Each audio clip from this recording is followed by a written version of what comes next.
آپ ڈاکٹر کے پاس گئے اور مریضوں کی رش کی وجہ سے آپ کو انتظار کرنا پڑا، یا آپ اسٹیشن پر گئے وہاں پر آپ کو انتظار کرنا پڑا، یا آپ گاڑی چلا رہے ہیں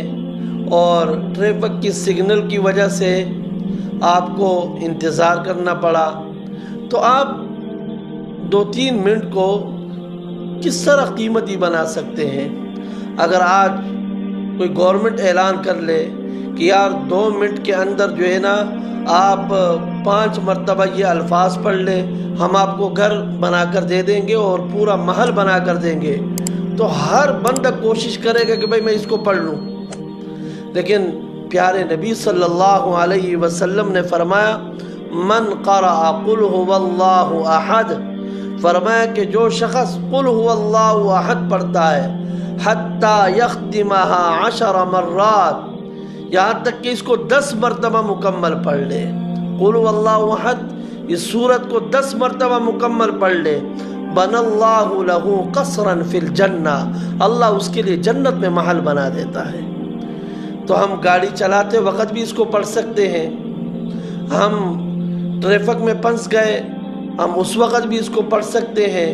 اچھا، اس کے لیے زبانی پڑھنے کے لیے وضو کا ہونا بھی ضروری نہیں، آپ ایئرپورٹ میں انتظار گاہ میں بیٹھے وہاں پر بھی آپ پڑھ سکتے ہیں۔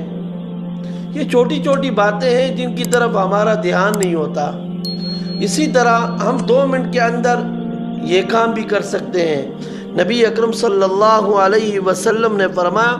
من قال سبحان اللہ وبحمدہ فی یوم 100 مرہ، فرمایا جو شخص سبحان اللہ وبحمدہ اس کو دن میں 100 بار پڑھتا ہے، فرمایا حطت عنہ خطایاہ، اس کی سارے کی ساری غلطیاں معاف کر دی جاتی ہے۔ وَإِن كَانَتْ مِثْلَ زَبَدِ الْبَحْرِ، اگرچہ وہ سمندر کے جھاگ کے برابر ہی کیوں نہ ہو، اتنے زیادہ غلطیاں ہی کیوں نہ ہو، سمندر کے جھاگ کے برابر ہی کیوں نہ ہو، اللہ رب العزت ساری غلطیاں معاف فرما دیتے ہیں۔ ہم ان اوقات کو اس طرح قیمتی بنا لیں، وگرنہ